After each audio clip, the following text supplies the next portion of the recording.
All right, folks, welcome back. Happy Monday.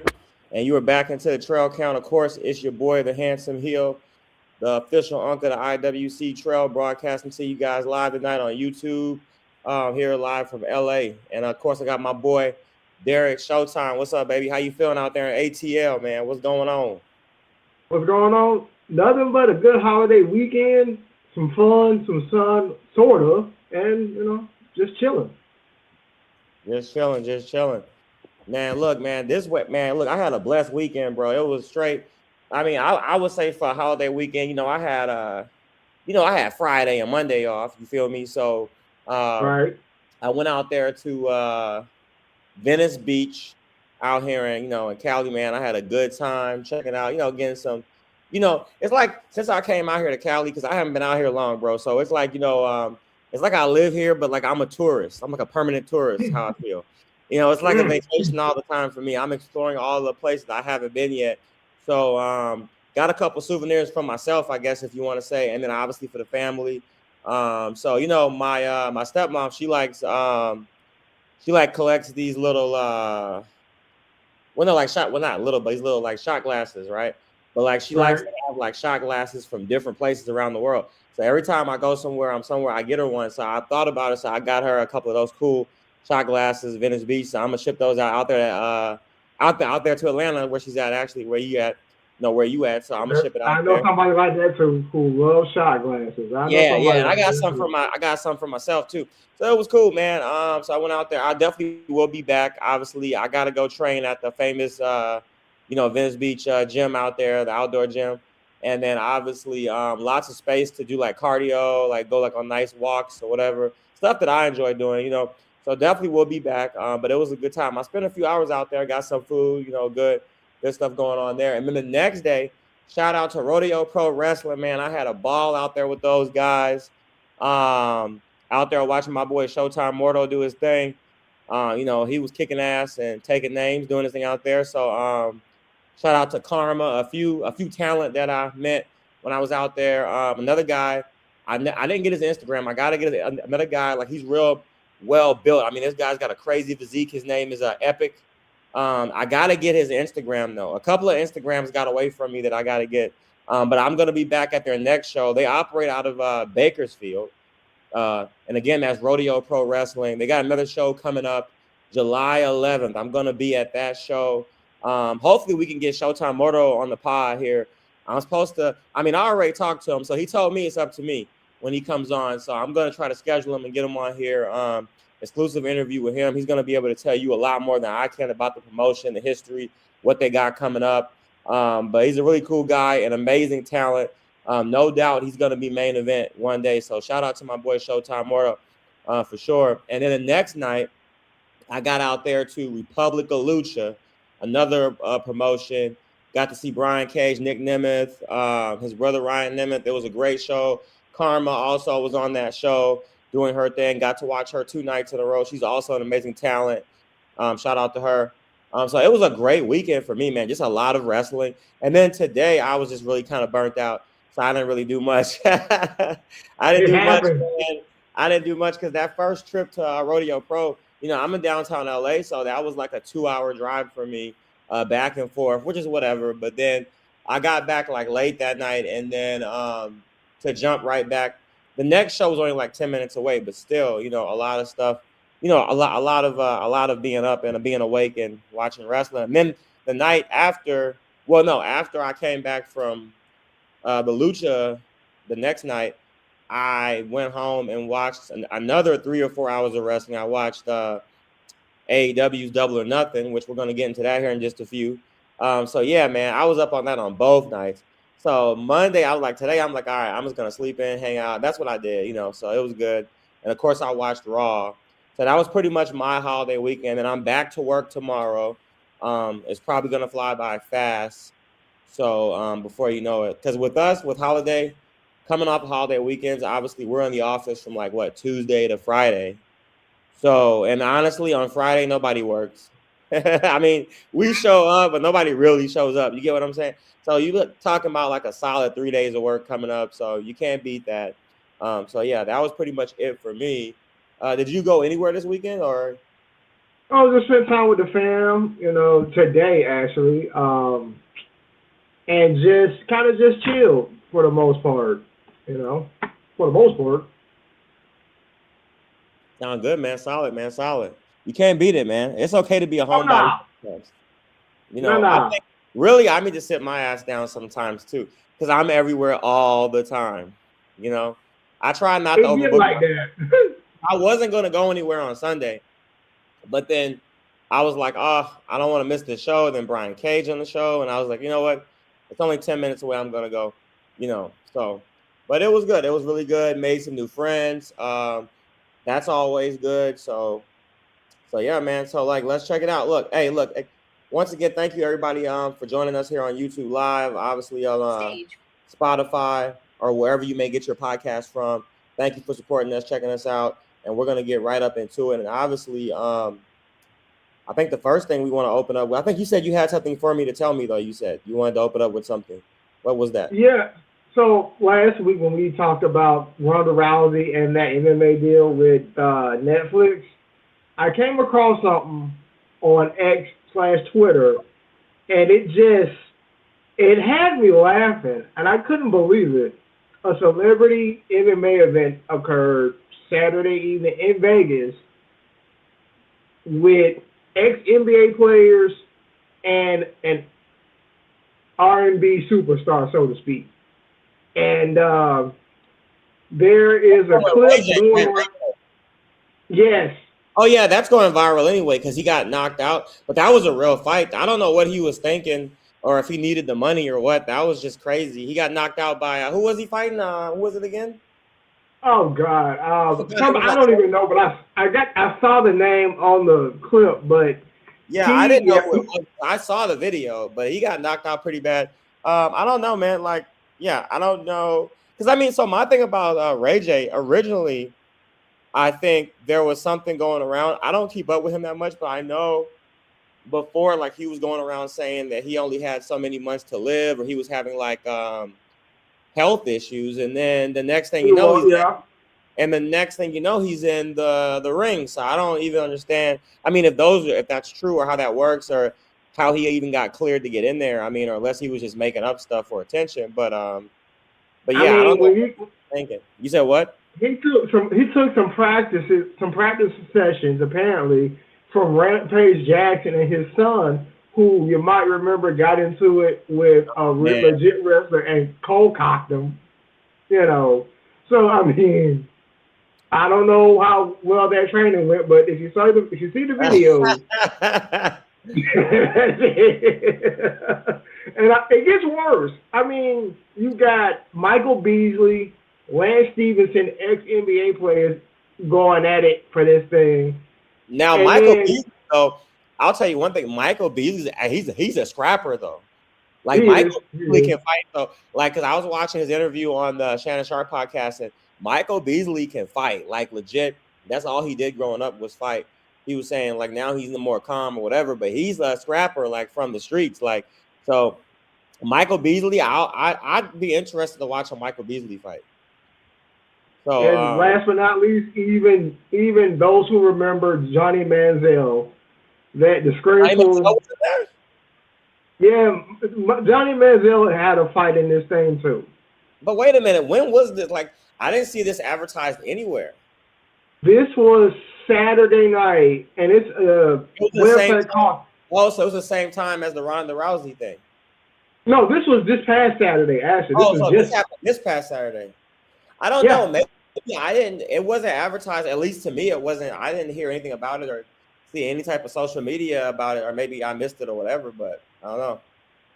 That's crazy. I guess if you were on Kick.com or something, I guess there was a VPN website to kind of catch some stuff. Yeah. It was there, and I just saw the video this morning, all on X and Twitter, and I saw the video today too, but I didn't know what it was from because I didn't really catch anything. Maybe it's just me being behind or whatever, but I don't know. I stay pretty much up on things. The only thing with the Ronda Rousey fight, that was well advertised. Like you heard about that weeks. Yes, it was. But this thing here, I didn't hear anything about it.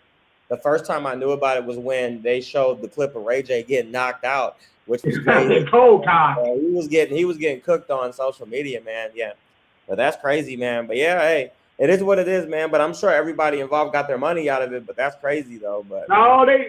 Apparently, Ray J was crying wolf, like, dude, the dude who knocked him out, like, man, you ruined the deal.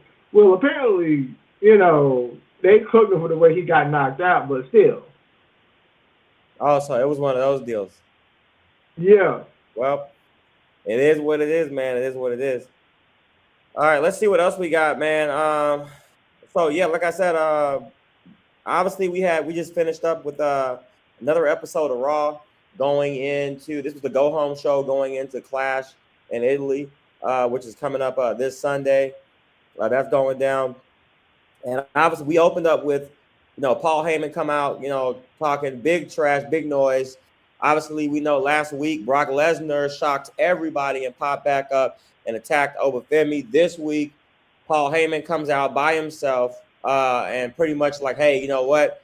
You've awoken the beast. Like he says that Obafemi has awoken the beast.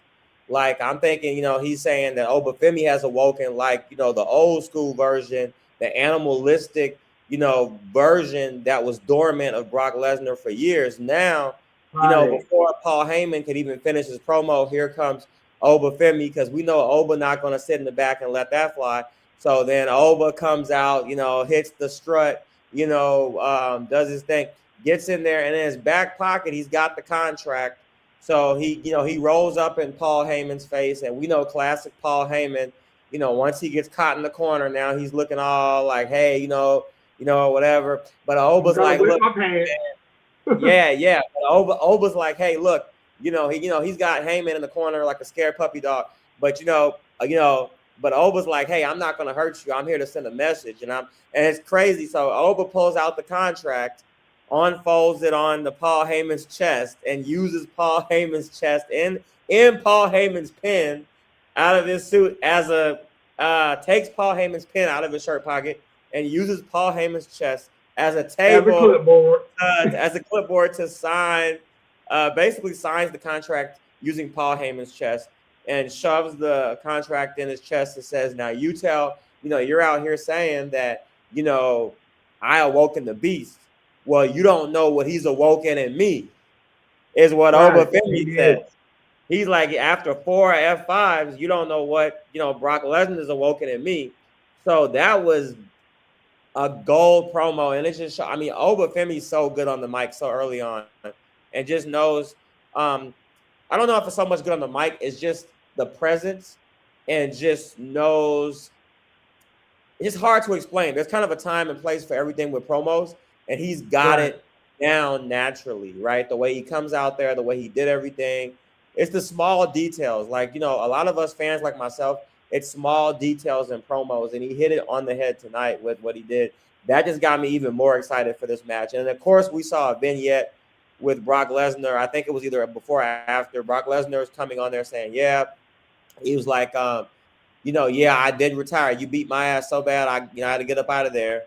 I had to take my boots off. He's like, he did. He's like, but one thing about it, he says that he says Brock Lesnar can take an ass whooping and come back, but can Obafemi take one? And so now Brock Lesnar is saying, hey, I'm retired, but I'm going to come back and I'm going to still kick your ass anyway. So like this now, even though this is the same match, I feel like it's not the same match. Just the way both men have sold it. Because I'm not going to lie to you, last week, this felt like a desperation to kind of squeeze a little bit of more airtime and a little bit more money out of what they already did at WrestleMania. But now this feels like the way this has been now produced and the way this has been especially promoted this week, now it feels like we've never even seen this match. Because, I feel like both men are bringing a different version to the table for this one. Well, so how are we feeling about this rematch? Well, we'll see if Brock can get his get back. You know what I'm saying? Because there's a very short list of people that he's faced in WWE who straight up got him. You know what I'm saying? Oba's on this list. Kurt Angle's on this list, Big Show's on this list, Taker, Goldberg, and Cena. So like 6 people. So we'll see what version of Brock Lesnar we get, who we've never seen him get that demolished before in a long time. So we'll see what version we get. What will be dope, I feel like, is if he comes out like in his old school gear. I'm talking about like the black tights. Rookie Brock, yeah. That would be crazy. You know what I mean? Well, it would be cool because we saw Randy Orton do his debut attire at Mania year before, in 25. So, it's time to honor the past, as I say. Yeah, I think that'd be cool. We'll see what happens. We'll see what both men. I mean, this match. I mean, the promotion has lived up to the hype. Honestly, this whole Clash of Italy card is pretty stacked. So I'm excited for it, and so we'll see what happens. But I'm like, this is pretty much. I would have to say out of the whole card, that's the match I'm looking most forward to, even more of so than the Tribal Combat even. But so we'll have to see. And so we're gonna get right into the show. So after that, I got a few things. I got a few notes here that I just. Oh, I'm sorry. I'm gonna choke myself here on the show. But I'm okay, guys. I'm good. But so yeah, we had a blockbuster match. We had Javon versus Penta. And it was a back and forth match, a great match. Both guys look good, of course. Penta wins that match, retains out of that match. And we see a little bit of frustration out of Javon Evans because he wanted to get the win, obviously. And of course, heel turn, possibly. Small heel turn. You said what? Small heel turn takes a little bit from Javon. You think a heel turn coming from Javon Evans? When that little frustration he showed, I'm like. But he apologized. He apologized right after. True. Okay, so he may be a tweener. Maybe let's see if he's got a little edge more to him where he kind of, goes off even more. Because he didn't really do, like, after he lost, like, Penta, I think, was trying to shake his hand. He kind of, like, smacked like that. I don't think he even, like, he kind of, like, I would say he smacked it away. He smacked it away. He did. Whatever. He kind of shoved it off, like, he shoved it off, and then he walks out. He stomps out of the ring. He's all pissed off. But then when they come back from commercial break, he says, you see, I don't know if you saw it, but, like, in the back, it was a little promo or whatever, little segment rather, where he sees Penta again in the hallway, and Javon is like, hey man, I apologize for that. That was unprofessional, but I was frustrated. But I'm letting you know I'm coming back for that championship. You know what I mean? I saw that, yeah. And so that was it. But then tonight, as far as the Intercontinental Championship goes, at least for the current time being, of course, and that goes into my Saturday night main event recap, which is going to be very short because that was a very mid show. But I'll get to that in a minute. But we know that he beat Ethan Page, obviously. But tonight we had Rey Mysterio earn his #1 contender for the Intercontinental Championship. So obviously they're loading up for what I believe would obviously with that. I know kind of what they want to go with, and it's probably going to be either. And I know they got Night of Champions coming up in Saudi. Isn't it Saudi? It's in Saudi. Night of Champions. I'm not sure yet, but I believe that's in June. But I think it's in Saudi Arabia, right? But either way, they have multiple shows coming up. But I think they probably looking at this matchup for either Night of Champions or either SummerSlam. But I think what they probably won't wait that long. They'll probably go Night of Champions, since that's the next one coming up after Clash anyway. But they're gearing. I think they're trying to set up Rey Mysterio and Penta for the Intercontinental Championship, like one-on-one. Because we saw Rey Mysterio in the ladder match at Mania, but we still we didn't get the Penta versus Rey Mysterio. And I think that's what they're trying to get, which will be a great match, crazy good match. You know what I mean? Dream match. And congratulations to Rey Mysterio on becoming the general manager of AAA. Yeah, he just got that too. I forgot about that. He was announced as so a big week for Rey Mysterio. Looked like he's getting set up for a big match, for a big program. And then, like you said, he just got announced as a general manager for AAA. So that's another big one. JBL's there, Corey Graves is there, so this deal with AAA seems like it was a good move. Who you got winning between Ray and Penta for Intercontinental Championship? Ooh, who needs it more? That's a good question. Ray's won everything. I thought they were going to put it on Ethan Page at Saturday Night Main Event for sure, just because the way things have gone for Ethan Page. Every time he goes to another brand, he wins right away. Like when he popped up at NXT, he won that North American Championship. Then he won the NXT Championship. So I thought just his trajectory and the way it usually goes, I thought he was going to get it on Saturday Night Main Event, but he didn't. Even though he's still in the title picture, though, it seems like, because he was on commentary tonight, causing some chaos out there. I think he'll be. Like I told you, I think there's some hard level working talent that needs to be leveled up with the Intercontinental Championship and or the United States Championship, because if you put those titles on anybody, you're gonna have it on TV all the time, and they work well, and you see them more. So it's good to see a collection of people for this men's version of the Intercontinental Championship.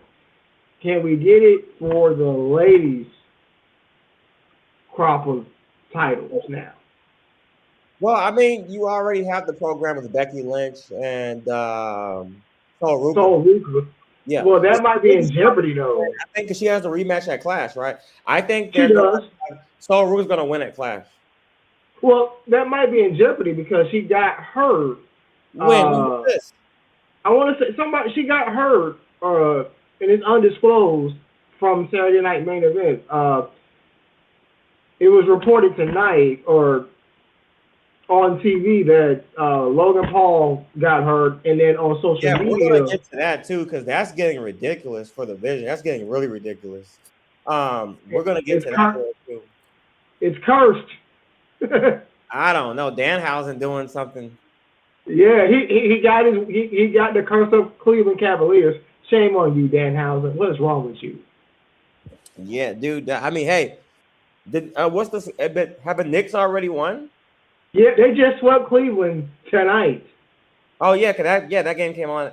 That game came on at 5. Well, 5 here, but it came on Oh yeah, beat the slop out of them. Dang, what was the score?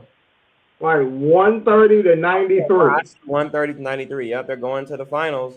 And so June 3rd, the first week of the final. Once my Lakers lost, bro, like I was just done. But I am gonna tap back in and watch. Of course, I'm gonna watch the finals, just like whatever. Like the same with NFL. Like no matter who's in it, you're gonna watch the Super Bowl. But yeah, I guess I'm gonna watch these finals. I gotta put it on my calendar, I guess. Shame on you, Danhausen. Why? You're a Detroit fan. What is wrong with you? Like, I just want my Lakers to make it back. But I'm not gonna talk. Look, we're not gonna talk about that. All right, because it's still look, we're not gonna do that. And I don't know why you laughing, because them Hawks at the house too. They are, but hey, yes they are. But let me explain something. At least they made a series with the Knicks, unlike Philly, Cleveland. They made it a series with the Knicks. That's all I'm gonna say. My Lakers made it farther, so it's fine. That's fine. Yeah, you made it deeper than you, buddy. Yeah, I know. Right. So that's all that matters. Yeah. That's the only thing I'm gonna be able to do. I'm gonna keep bringing. That's my go-to. You bring that shit, I'm like, you know what? My team still made it further than yours. And that's what I told my dad about we still made it further than the Celtics. Yeah, we got swept. Well, guess what? Your teams watched us get swept was sitting on the couch.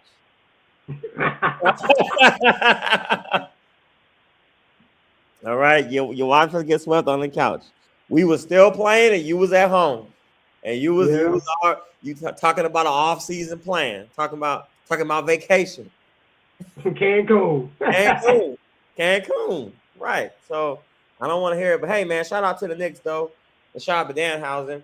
We didn't see him. I think he's probably taking time off. We'll probably definitely make it. Hopefully, we'll see him at Clash of Champions. I mean, I don't know why I want to call that thing Clash of Champions so bad. But no, Clash. It's what it used to be. It's what it used to be forever and a day. Clash at the Castle. I don't know why I want to say champion so bad. But yeah, anyways. So we had that. And then, like I said, Ethan Page is still in this program, so he's not going anywhere. So I think eventually we will see. I could see them maybe taking the belt off of Penta and letting Ray get his time as champion, and then having Ethan Page beat Rey Mysterio, which would actually be a pretty decent rub. Like Ethan Page beating a legend like Rey Mysterio for the Intercontinental Championship. Yeah, because Ray still got it. I wonder what he will deem his final match. Why it's got to be a final match for? I mean, if he's still I don't know. It seems like dude gets older and gets younger. It's crazy. Yeah, he's the only one. He and Edge and Christian are like the only ones that are fighting Father Time and beating it like it ain't nothing. It's crazy, man. He looks like a bill of health. So I don't think he needs to like retire, like unless he doesn't want to do it anymore. I think for Rey Mysterio, it's going to be like whenever he's tired of doing it. But as far as it should being able to keep up, I mean, he's doing that. Yeah, he is. So yeah. But Austin Theory goes on a rampage tonight. He's over everybody's shit. Takes out. I'm so happy he takes out that annoying guy. Like I can't stand Joe Hendry, and I was like, thank you, Austin Theory. Cracks him with a chair, takes his ass out. Thank you, Austin Theory. Sick of this. And then does the same thing to the other member of the Street Profits that you don't like, Angelo Dawkins, in the co-main event. Just to waste his space. Yeah, you say so. But this is probably the most significant. This is probably the most significant storyline the Profits have been involved in. Period. Since their main roster call-up. Period. So. And then you got Seth Rollins trying to get these guys to work with them. And then we had a great match between him and Montez Ford. This was a great opportunity to see Montez Ford as a single star because I've been pushing that for a hot second with the Montez single star thing. So I told you. He's got it. He's got it. I just wonder where he's gonna go.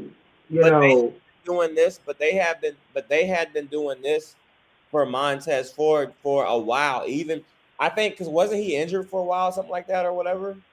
Well, not injury.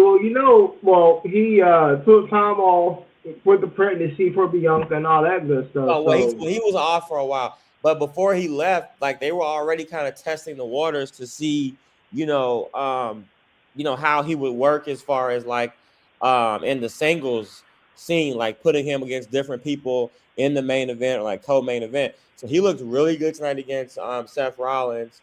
Obviously, Seth Rollins going to win the match. We knew that Montez wasn't winning this match. I knew that, but it was a great showing, and I'm liking this new spot that he does where he like leaps over like the corner post. Like that's really cleanest. Well, him and Javon Evans, cleanest high flying moveset of everybody on the roster. It's not even close. Yeah, it's good, man. It's really good. He gets up there, man. He clears the whole thing. It's crazy. He's got crazy hops. It's a great spot. I love it. So yeah, he looked really good. And like I said, it just further supports what I've been saying. Is that Montez can be a singles main event guy, but I don't know where that leaves Dawkins. Well, now here we go. You give him a singles push. You give who a singles push? You give Montez his singles push, and then you do have to find something for Angelo Dawkins because other than the unemployment line, other than the unemployment line, because I know where you're going. That's not unemployment. It's AEW. Well, no, I was saying because I remember when the Profits came up, they were packaged with Bianca Belair, and that was great. That was great for a while, where they had a lot of gold. Bianca spread out and did her own thing. Yeah.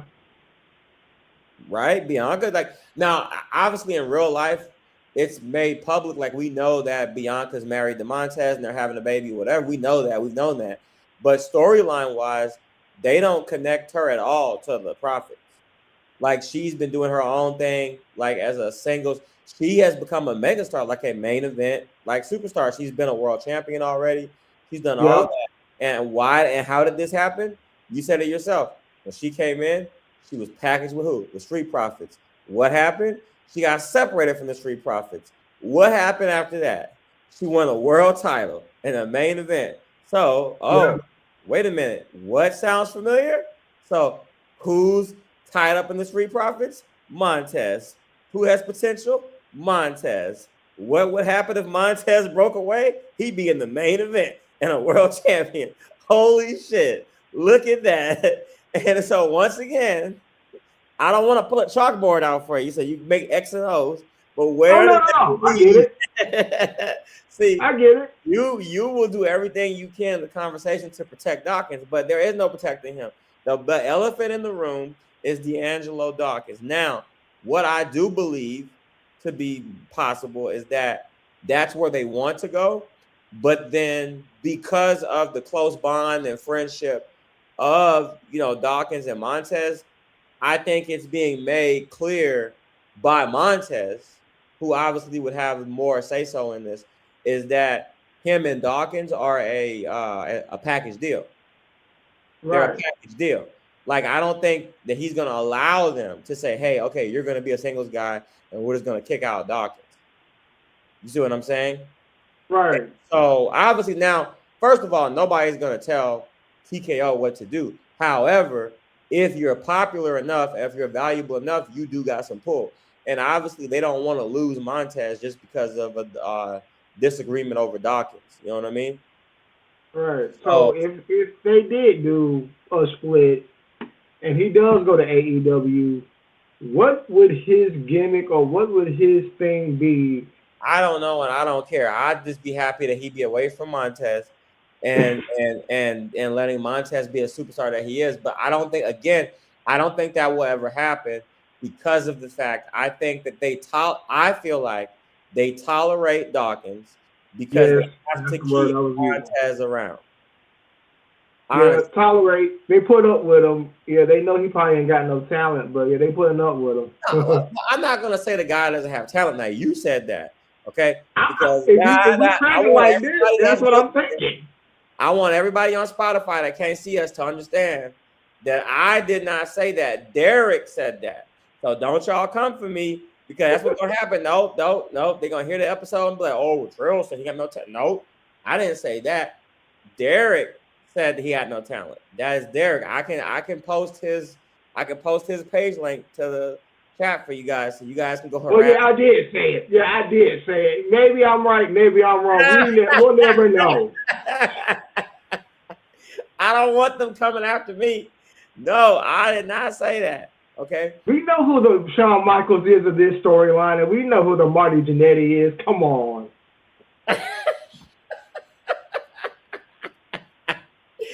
Now, that's crazy. You know what, man? Damn, that's crazy. What I was gonna say, I could see an angle. I don't think it would happen, but that would be crazy. I could see an angle where they do like a Montez heel turn. They actually have all the components to do it because Montez heel turn. Because remember, with this whole Vision thing, Montez doesn't want nothing to do with the Vision. No, and neither does Dawkins. The only reason, remember now, last week, Dawkins took it upon himself to come out there by himself and stick his nose in their business out there and got jumped, which forced Montez to have to come out to save Dawkins. Don't forget that. He tried to play peacemaker, which led to our great event tonight. Even this week, Seth Rollins back there again talking to Dawkins, and Dawkins is taking it in. And Montez is like, why are we still talking to this guy? I told you to quit talking to this guy, quit being around him, trying to help him. He's no good. I keep trying to tell you, right? So Montez gets more frustrated every week with the fact that Dawkins is not listening. Every time Dawkins is back in the face of Seth Rollins, or he's in Seth Rollins' business, which is getting the Street Profits and more shit. Now, so I could see Montez finally like, you know what, this guy is causing me problems that I don't need. He's pretty much like extra baggage. They could easily spin that and turn into a healed Montez. But then on top of that, we had Seth what Rollins. we got tonight. Seth Rollins clapped back a little bit though, because Seth Rollins said, "Wait a minute now, for 2-3 weeks, you've been saying that I'm no good and bad things happen, but even when I'm not around, it seems like nothing good happening for y'all because y'all can't win them tag titles." Was it a fact? Is it not a fact? Is it true? And then he hit him again because he said, "And last time I checked, nobody in this circle is a former world champion or main eventer except for me." Like he was clapping. And both of them went silent and they couldn't do that because they was right. And then Montez had to hit below the belt and be like, "Oh, well, I stabbed your brother in the back." Man, that was years ago, and it doesn't matter. The facts are he's still a world champion. Yeah. But Montez had to get a little something, man, because you could tell he was stuck for a minute. Like, damn, that's true. But let me go and say this. Yeah, they couldn't do nothing. That's what I'm saying. That's what we call. They both was looking stuck for a minute, bro. They was looking stuck. Yeah. So that was a good little segment tonight, man. We're gonna see what happens with it, but there's so much you can do there.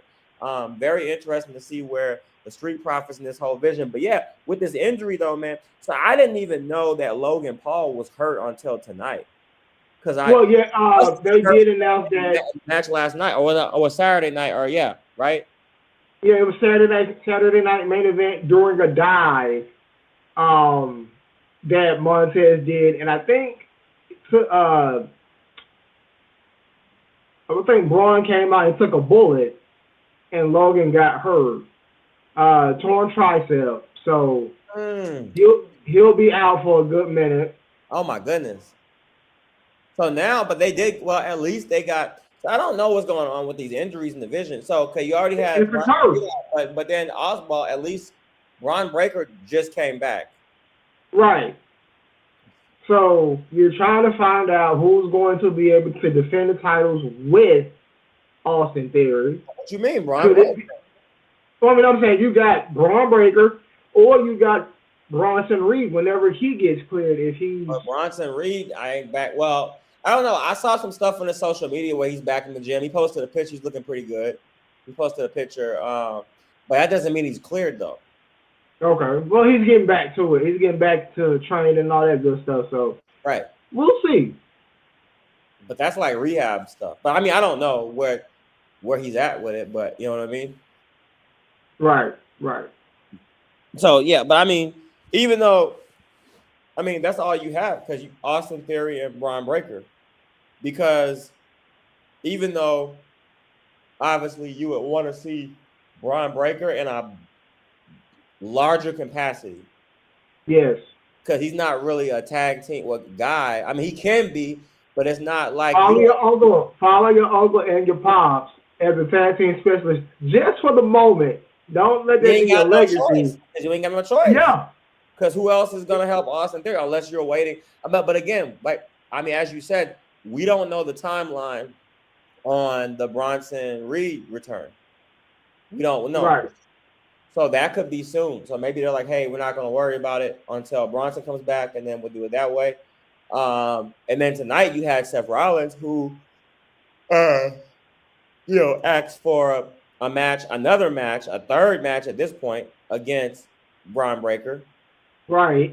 They want to end this vision thing sooner rather than later. And it took seeing Dawkins get his ass kicked again. I don't know if I want to see another Seth Rollins Bron Breakker match. It was fine the first 2 times. I mean, what kind of match do you think they should do this time if they're going to do it? Ooh, well, Falls Count Anywhere, Backlot Brawl. I mean, Backlot Brawl could be cool. If they do that, they haven't done a Backlot Brawl in a long time. That's more of an AEW thing.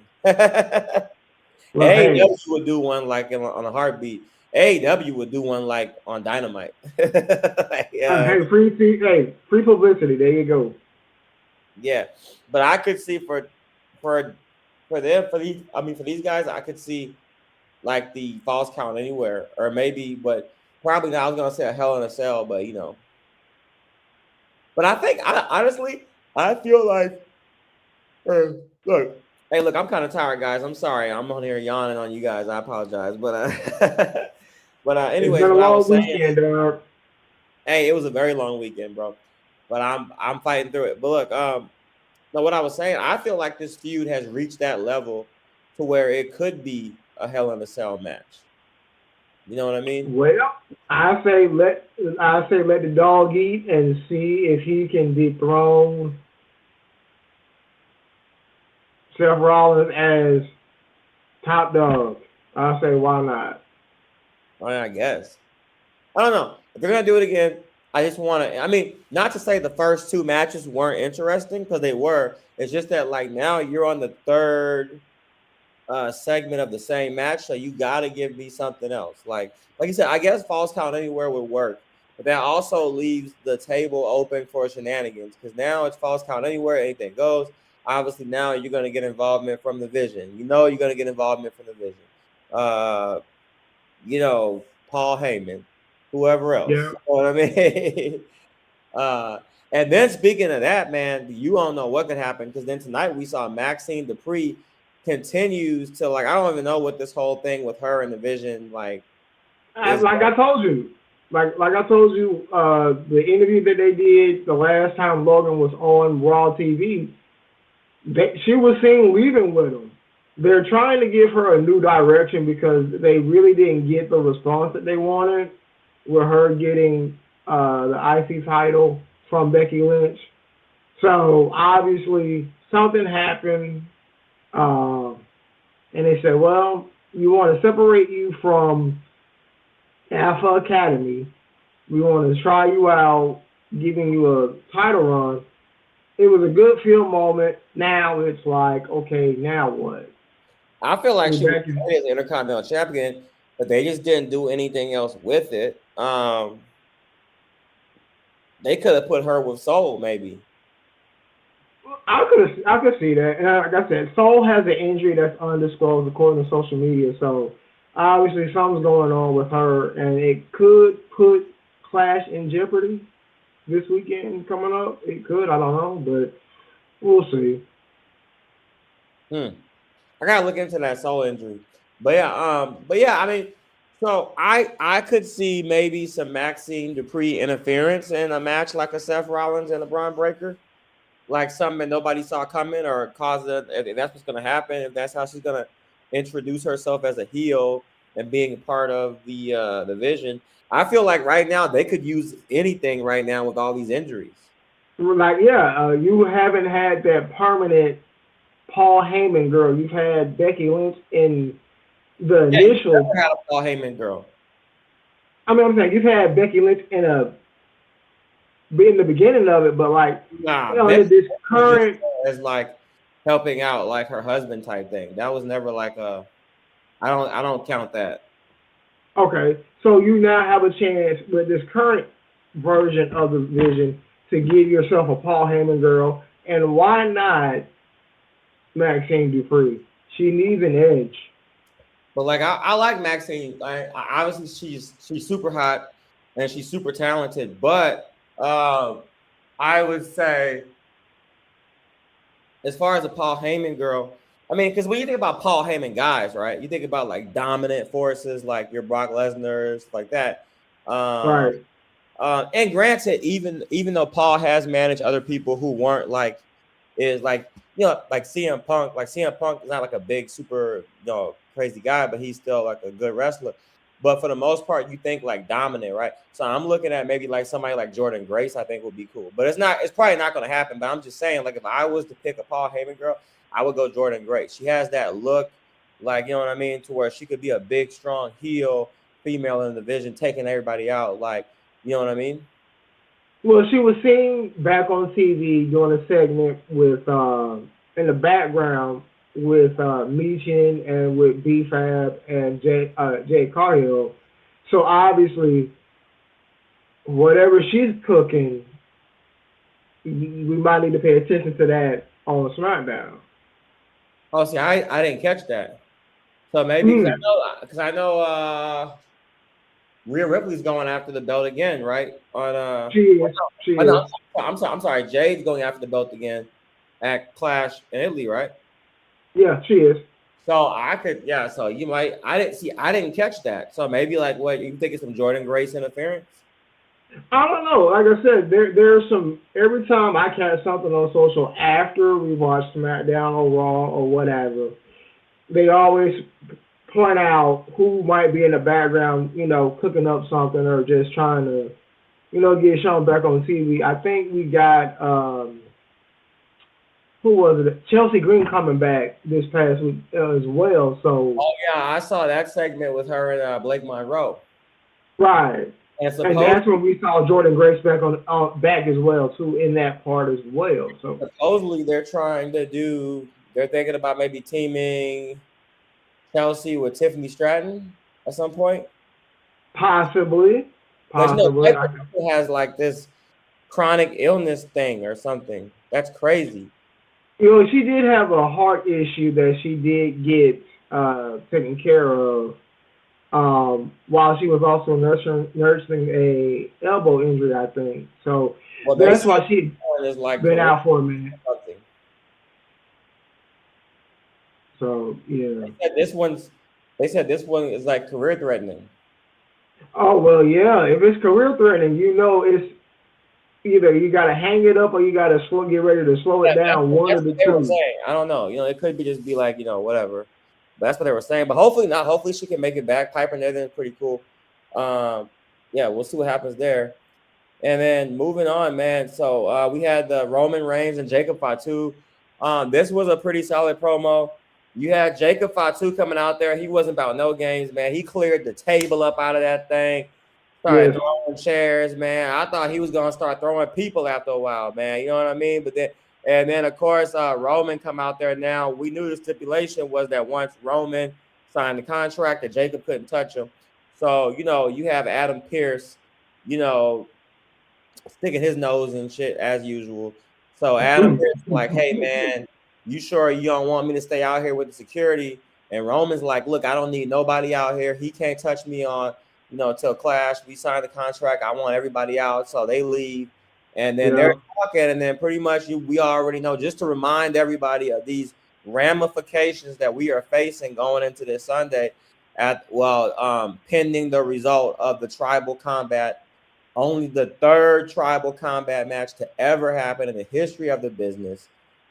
Huge implications, as we know. If Roman wins, then obviously Jacob Fatu will have to acknowledge him as tribal chief. Now, and serve him, and get dog walked or whatever. And then and so of course Jacob Fatu's telling him, "I'm gonna dog walk you. I'm gonna take everything from you." Even though Jacob does acknowledge and say, "Hey, you know what, Roman? I will say this much: you are the reason that everybody's here. You are the reason that we on top. You are the reason, you established, you got us here, but you can only take us this far. And now it's basically time for me to take it from you and push it even further." And so, and obviously Roman, is like, no, that's not going to happen. So they're both saying the same thing. But what's interesting is that Jacob is like, which he's actually telling the truth, because he's like, hey, this is either way, there's really nothing for me to lose in this situation. Jacob Fatu doesn't have anything to lose, because remember, before this went down, Adam Pearce wanted to fire him, wanted to get rid of him. And so now that he's in this tribal combat, it's like, hey, now, even if I lose tribal combat, I keep my job. I mean, okay, yeah, I gotta acknowledge you. I gotta fall in line, but I'll still have a job at least. I'll still be here. Right? I'll still be here. And then, but guess what? He's like, when I beat you and dog walk that ass, then guess what? You got to go, Roman. Huh. Well, no, he didn't say he got to go, but he said I'll be tribal chief and you'll have to acknowledge me. And we've never seen any situation where Roman has acknowledged or anybody else. Anybody. We've never seen that. It could happen. Huh? It could happen. And if it does, it will be that moment that go, OMG, I was there in Italy when Jacob Fatu got acknowledged by Roman Reigns. It's almost like when Taker lost his streak to Brock Lesnar. And you're like, what did I just see? Yeah, because I don't think that anybody really thinks that's gonna happen. I think because even what I said last episode, like I'm like, yeah, I'm pretty sure they'll find a way to keep the belt on Roman and to keep Jacob looking good for sure. But I don't think Roman loses. But what if Roman were to lose?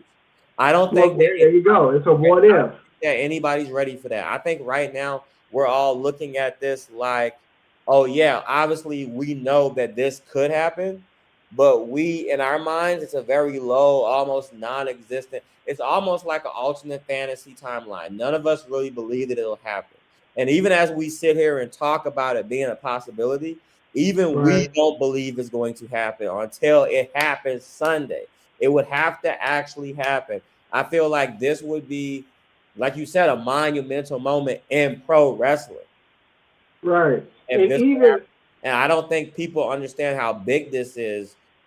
This bloodline story has just went on and on. It's developed sub stories. It's even yes. created characters and other storylines. You still have LA Knight who walks Yeah, I around was just about to bring that up. LA Knight had a passionate promo with Jimmy Uso right. today on this episode. So he's like, I don't really like what version of the bloodline I'm seeing now that everybody's back being kumbaya. I'm like, well, you worked with them to deal with the vision, and you got the job done. They haven't really attacked you at all. So I mean, I don't know what your beef is. He's that Grill it or eat it. afraid. He's like afraid that okay, yeah, even though they're saying it's not the same, he's afraid like okay, they're saying this, but But they're then gonna do something else. right. So it's almost like he's trying to like keep an eye out. Yeah, well, yeah, we haven't seen LA Knight in action since Mania. So obviously, I think he's dealing with something. I was gonna say I'm man enough to admit that right now they don't seem to have any creative direction for LA Knight. No, they don't. Every week he's just checking up, keeping an eye on the Usos, basically keeping tabs And on. he's got the pop. He still got pop, and they don't have Yeah, nothing for so, him. I mean, I say, well, I guess if you want to call it a good sign, they keep him on TV. They keep him in everybody's mind. Hey, LA Knight is still here. You know what I mean? right. Like, you know, because he's having these little segments and stuff like that. So at least they're doing that with him. So we'll see, you know, what happens to him in the future. With that one. So that was pretty much that. And then at the end, you saw like I guess if you know we saw a sign of respect from both sides. You know the I think that was the closest they could get to each other. So it was almost like a yeah, this is a respect thing, but I'm gonna do like they did like this tribal handshake like head thing. Yeah, Jay did it with Roman while Jimmy was out when they had their combat tribal match. So yeah, it's the exact same thing. A culture thing, I guess. It is, yeah. Yeah, like This is that. This is that. We agree not to touch each other. Our things are signed in blood or whatever. So yeah, we're gonna honor this thing. Nobody's gonna interfere. It's gonna be something among us. It's gonna be mano a mano, old school. so you do believe this match will have no interference? No, I don't. If James didn't, other than Jimmy limping out with an injury, hey, we Jay get was it. not there tonight. No, right. I'm saying the last time we saw Roman in a tribal combat match, Jay had to be stopped by Jimmy.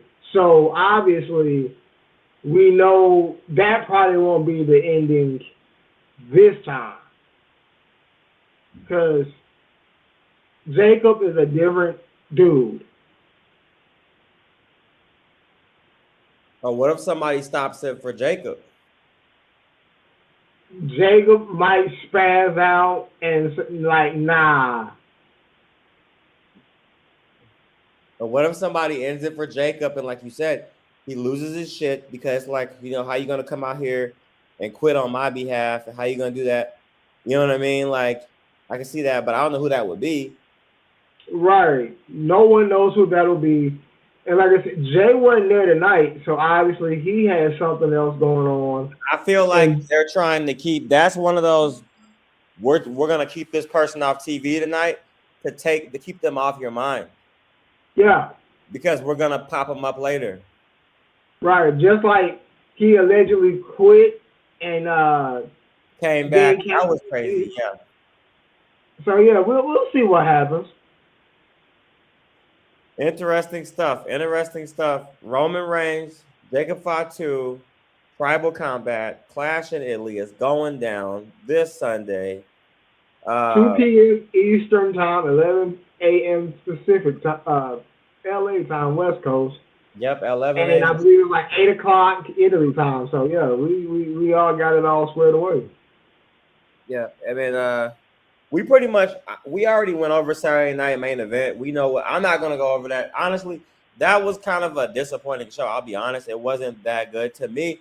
I just feel like it was a glorified episode of Raw.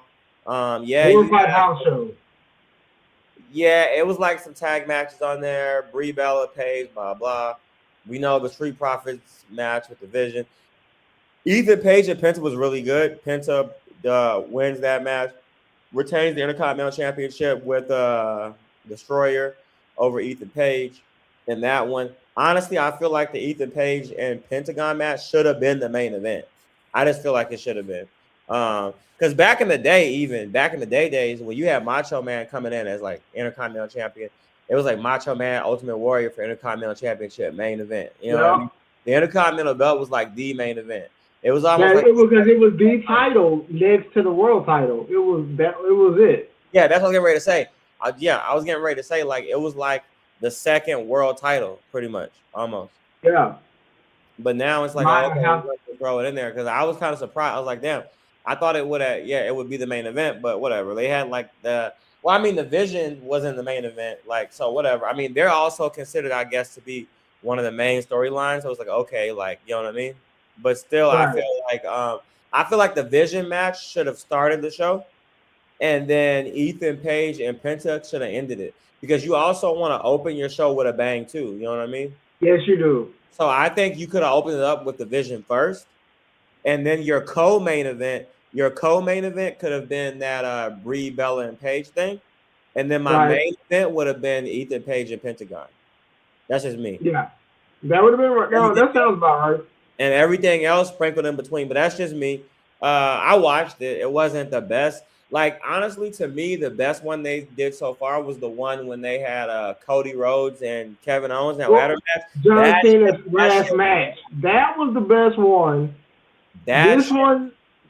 And then obviously honorable mention is John Cena's last match, obviously. You know. And then I guess you can put Goldberg's last match with Gunther here in Atlanta. That one was all right too. I mean, I guess. Of course, you want to throw him in there because ATL got it. So we'll let you have it. I said it was all right. I didn't say it was top 5 or nothing, but I mean, since they brought it back and they're only doing it exclusively every other blue moon. It was cool. It had good hype behind it. It was good. It was good. But yeah, like to me, that was the best one. So I don't know. So, and I know they're having the next one I know about is they're doing another Saturday night's main event that's going to headline. It's going to be during Fanatics Fest. That's going down in New York. That's in I think in July. I don't want to lie. I think it's in July. I believe in July, I believe. Yeah. So that'll be right before not Wrestle, but SummerSlam. Right. So I'm saying there's a pay-per-view coming up in July after Clash. Well, you know, it's the same way they did like this time, how they had this week. We just had Saturday night main event. The following weekend, you got a big pay-per-view right after. Right. So they'll probably do the same thing. They'll have the Saturday night's main event, and the next weekend they'll do whatever they're going to be doing anyway. So the same thing, same formatting. So we'll see what that one has. But I feel like they just threw some shit together on this one, but whatever, you know. Sometimes they do. AEW Double or Nothing. We saw Konosuke win the international title over Okada. That was a banger of a match. Dare I say that was a match of the year candidate. It was really, really, really, really good. Lots of back and forth.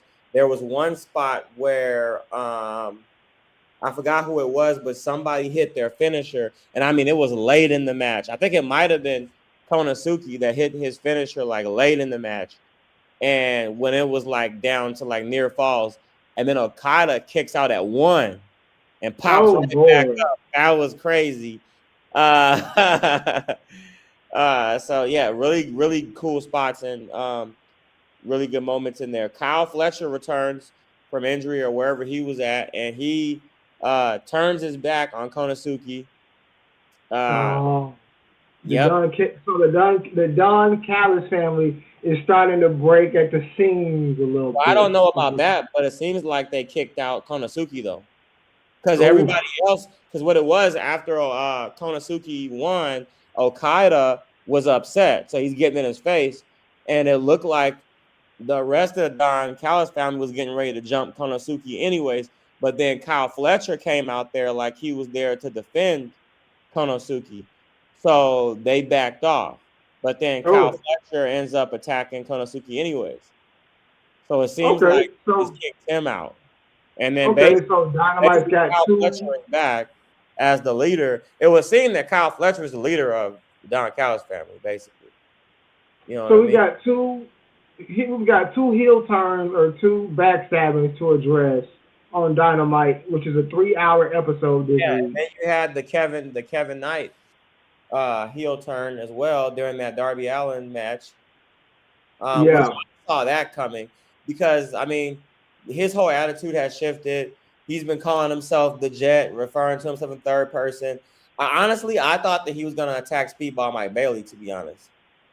Well, I mean, that is his guy, Speedball, so I'm surprised he didn't. He instead turned on Darby Allin during that match. I haven't finished watching the main event on that one, but I saw like the ending or him turning. So obviously Kevin Knight is now a heel on that one. But what else went down? And then also, bro, the Stadium Stampede match, the 7-on-7, first ever time it was 7-on-7. That was so good. That was honestly, it's not even about it being good. It's one of those matches that's really good, like wrestling wise, like. But then it's like it's a lot of chaos and crazy stuff going on. It's funny as hell too. There was one spot when Jack Perry tried to run over Mark Davis with the Jurassic Express bus. I think I've only seen one of those type of matches, and that was during COVID when they were shooting everything pre-taped or whatever, and they showed it on Dynamite. So I've seen that before. You got to watch the one from last night because it was funny, bro. And then, there was one spot where they ended up putting everybody through a table at one time. Like, it was crazy. And then, it was a lot. You got to watch it. You got to watch it for yourself because there's stuff going on, like, outside, ringside, back over here. It's all over. 7-on-7 is crazy. But obviously, it was Jericho's group that ends up winning the match. Ricochet ends up by himself. The rest of his guys are all taken out, and he's in there by himself. And literally everybody on Team Jericho hits Ricochet with their finishing move. And then they win the match. Team Jericho wins the match.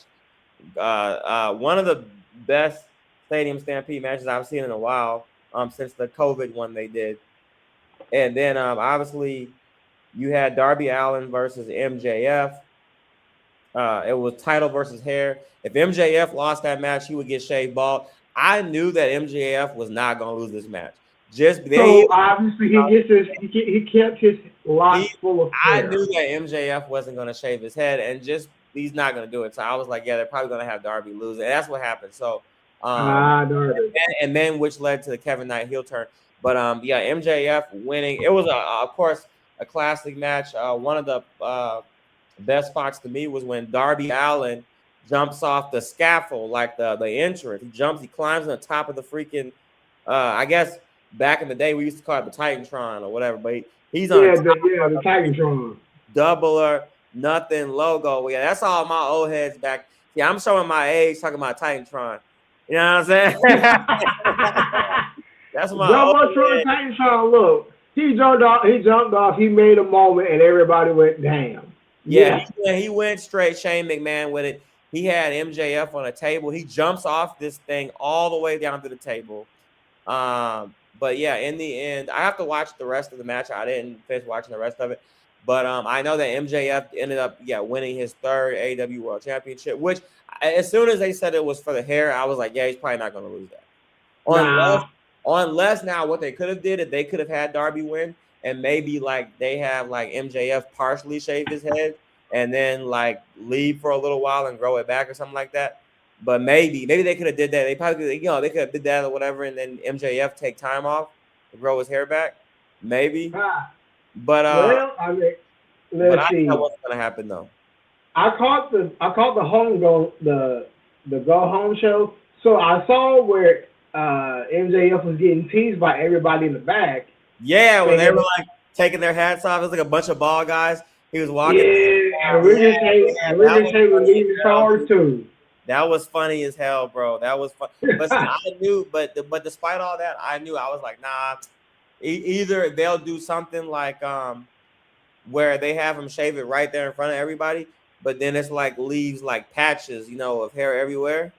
And then they leave it like that, and then you just don't see him for a long time, and he grows the rest of it back and whatever, or he's not gonna do it at all. And that's what happened. He just didn't do it at all because I was like, nah, bro. So you know what I mean? So right. Yeah, I knew he wasn't gonna most likely. I had him winning that match, hands down. So he's still the face of AEW, or one of the many faces of AEW. Yeah. Where do we go with him after all this? Because I'm sure he's looking for another big fish to deal with, or he feels like he's in a small pond. I don't know. I saw him on a recent pod, and they were asking him about how close he was to moving to WWE, and he was saying that I was pretty close. A lot of money was thrown out there, and then he said that he ultimately decided to stay because, and he made I guess if you want to call it that, he made a kind of a point because he was like, well, how many people can say that they're one of the greatest of all time, but they did it, or a lot of people can say that. Well, not a lot of people, but a decent list of people can say, yeah, like I'm considered to be one of the greatest wrestlers of all time.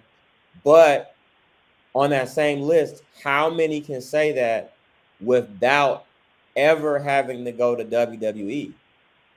And I was like, oh, shit. When he said that, I was kind of like, okay, the shit, you know what I mean? Like, I was like, damn, okay, like, Well, yeah, think about it. Everybody who never went to WWE was solid, and then they did go, and they got mistreated. Unfair to say, because yes, you had WCW for a while, but you really didn't have an AEW. No, you didn't. So you ended up having TNA for that. So yeah. Well, there was no place for anybody to go to be a great, except for one place. You know what I mean? Well, I guess for a while you had WCW, but see, even back in the day when you had the two brands, people like jumping brands wasn't a thing like that. I mean, people still did it, but it was very like when somebody did jump brands, it was a big deal. Yeah, like now you have it happening like what every couple of months. Somebody's like, oh, they're fired. Now they're over here. Oh, this person's over here. Like it's a regular thing. Like no one even cares anymore. But back in the day, that might happen like once every couple of years, maybe. If you was lucky. We're on the 30th anniversary of the late great Scott Hall making his jump back along with Kevin Nash. Yeah, and that was a big deal back then. That was a big it was. You didn't see that kind of stuff just happening like all the time. Like nowadays, it's like every other month. Oh yeah, so and so's all elite. Oh, so and so's going to, or so and so was seen at the Performance Center. Oh, next week. Oh, speaking of people who are coming back and potentially with WWE, Enzo Amore and Big Cass were seen, yes, back at the Performance Center. Maybe they're thinking about doing something with the company again. It's floating around. Enzo Amore, he's been seen recently at the Performance Center, so obviously it's something that they wanted to do that Vince wouldn't allow them to do. Him and So Big Cass? yeah, That would be crazy. That was one of my most favorite guys back in the day, and gimmicks will get the because whole it hadn't been that long since they were there. It hadn't been that long. man. Though it's been a hot minute, bro. But I say back in the day. I don't care. Look, we old, okay? It was back in the day. Okay? Don't try to make it seem like it was recent because it was not, bro. Like you talking like because but man, you talking like 2018, man. Man, I'm talking about, I remember. Yeah, Carmelo was still active. I know that because I went to WrestleMania in New Orleans in 2018. I remember them being there that weekend. I remember Big Cass was there. We got to meet him and Enzo. They were on Bourbon Street. I remember that. It's like these guys were around like between 2017, 2019 era when these guys were around. So I remember. But man, that gimmick, man, and on the mic. It's still popular too. Yeah, because people that had you had this hashtag. We want but we got over here a couple of haters. It's still Paul. It's still Paul. A couple of haters. A couple of haters. Yeah. I love that, man. And then he'd be like, what did he always say? My name is Enzo Amore. You know what I mean? And he like, yeah, he had that Staten Island swag. But if that were to come to fruition, I would love to go. And this right here, this is Big Cass. And he's 7 foot tall. And you can't teach that. Right. So if this does come to fruition, I would love for them to reach back out to Corey Graves' wife and let her come back as a manager. Back, bro. Carmella at the house with her feet kicked up. Corey Graves making that money. Corey Graves to make it look. She an at-home wife. Corey was like, "You can stay at home. You good." Corey say it's good. Corey say he good for it. This is like when Bray Wyatt took JoJo from us. You remember that? Yes, I do. Yes, I do. JoJo was on TV every week, man. As soon as she married, got with Bray, man, Bray bringing that money in. JoJo said, I ain't got to come back. And that's what this is right now. Corey like, nah, Carmella at the house, and she ain't coming back. That's what Corey said. I ain't mad, though. If they do come back, they can revive the tag team division. Who can revive? You mean yeah. Oh yeah.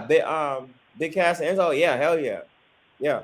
I don't know if they want Raw or SmackDown, but they can revive the tag team division. Could you imagine? And I know we just talked about it. And let's just say for hypothetical, SmackDown for sure. But then, man, you know what? That would be a decent feud if you had like a baby face, Enzo and Cass versus the MFTs. That should be all right. That would, and the damn promos between them and Solo would be too funny. Oh man, if they would try to break over here, a couple of haters. Yup. It could happen. Solo gonna have something to say. Like, it would be good. I would love a promo between just between Solo and Enzo alone would be money, bro. Oh yeah. And if we go to Monday Night Raw with them, instantly I'm taking the profits. Even though you grew about 6 of them together, you could have built your Monday Night Raw because I feel like they already got and that's too crowded because they have the Vision thing. The Vision right now have those tag titles tied up, and I just don't think are ready to put Enzo and Cass into that big of a storyline. But I'm good with bringing them down to SmackDown right now, which really I can't think of anybody that they have right now on SmackDown to go after anything. You know what I mean? Right, because really they kind of just killed their tag team division for the most part. You just got rid of the YS6. You fired the YS6, and then you have their tag team. You let go of the other half of the NFTs. You let them two go. Well, you Mateo still and have Tamatonga and that tall guy. yeah, Mateo. Yeah, so I mean, you really Oh, they don't got have rid of you. Mateo. Yeah, I mean, and then you let go to New Day, so I mean, you really don't have your Oh, yeah, shit. tag team division on lock. You kind of Yeah, got it in limbo. the New Day's gone. I'm surprised. I thought I was gonna see them. Well, I think eventually we will see them debut in AEW for sure. And I wonder what they would go under because, and would they get a reaction? Don't they own their names or no? They don't own it. I don't know. That's a good question. I have no idea. Because, dude, actually, speaking of that, I saw a flyer online for an indie show coming up in Florida, and it's the Wyatt Six on there. It's for like July, Oh, and well, they already working. Well, damn, there you go. well, no, well, it's for. I'm sorry, no, it's not for July. It's farther out. It was for like September, but it Okay. was still a flyer, like a flyer with September. But they're gonna be working at some point, and so it was. Obviously, they were all on the flyer. It was Dexter Loomis, all of them, right? But the thing is, Right. all their names were something else. Like it wasn't Dexter Loomis. It was like his name was like something Sawyer, and then like Nikki. Yeah, I remember Nikki's name was Nikki Storm. Nikki Storm. Okay. Nikki Cross. Okay. Yeah. Okay. And then I forgot the other, but the other names were all weird as shit. Oh yeah, Eric Rowland, and I forgot Eric who else. Eric was like Eric something else, or maybe it was something else. But yeah, And Dexter then Bo Dallas. her name. Bo Dallas is probably something else too, because I don't think I even saw him on the flyer. ooh, oh, oops. I don't think I did. I have to look at it again. I have to find it again. But it was some show, some random promotion in Florida for September. Is what I saw when it popped up. Okay, so it sounds like It popped up. Labor Day weekend they're doing that show. I don't know, man. But eventually they'll be back in the indie circuit making their rounds, so we'll see. If they want to go back to a promotion and do some good work, I say go back to TNA. TNA could use you. I don't really know how TNA works now with their whole deal. I mean, I know they're not owned by TKO, but they still are in bed with TKO. So they got to deal. Yeah, they got to deal with AMC. So whoever's over AMC's kind of got to agree to a lot of the things that TNA also has a deal with TKO though. Yeah. So I don't know. You see what I'm saying? Right. So, but we've seen people that got fired, like Nick Nemeth got fired and came back and worked in TNA. I mean, and does work in TNA. Yeah. You know what I mean? Yeah. So, but that's Nick Nemeth. So yeah, but he came back for the John Cena challenge and yep. Just sold his soul in that match. I believe it was against Solo Sikoa. If I remember correctly. Yeah, man, but a lot of crazy stuff going on. So we're gonna have to just keep an eye out for everything, man. And then shout out back to I'm gonna close out here. 2 more points I wanted to make about Double or Nothing. Darby Allin, man, what an entrance. He did like the whole he always has these crazy video packages he does before he comes out. Right. So like this one was like I don't even know who that was in the video package, but it was like some kid, not kid, but some young guy in the back of a taxi cab in New York, and he's in a cab and he's riding in the taxi cab. It's I guess it's some random fan. And he's on the phone, or not on the phone, but he's telling the taxi driver. He was like, "Hey, drive faster! Come on, let's go. We got to get to the arena. The main event is getting ready to start. Speed up."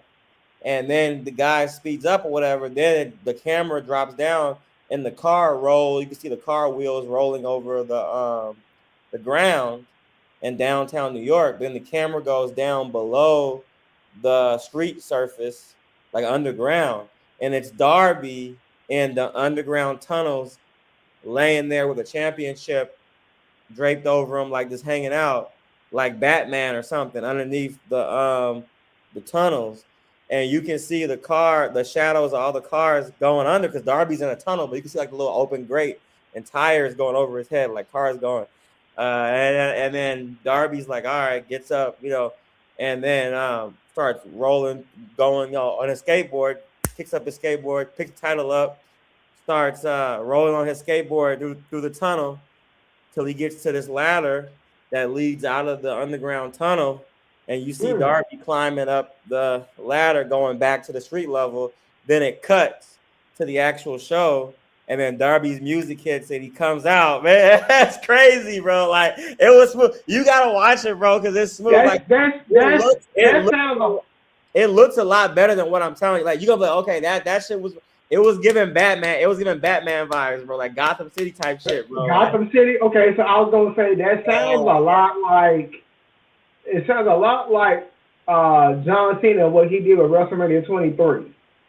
Or what? With the car when he hit the glass. Yeah. It was like that. Cause it was a pre-recorded video package of him like in the tunnel, and he gets up. He's on a skateboard. You see him go off, and then he gets up in the climbs up out of the tunnel on the underground area.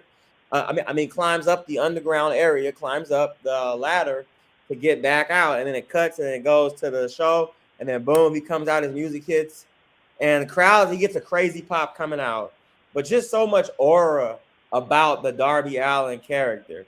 Like, there's very few people. I mean, I like AEW, but like I have a short list of people that I really like a lot in AEW, but he's on that short list of people. Like Darby Allin definitely has the aura.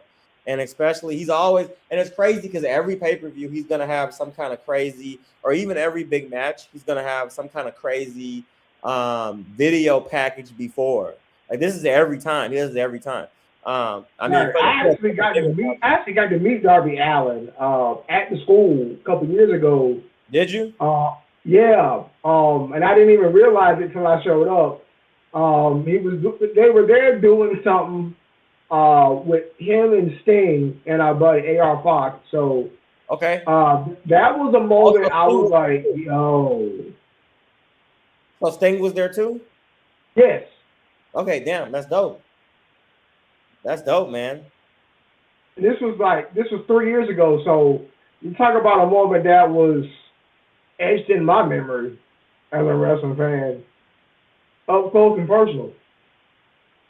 Yeah, that's crazy.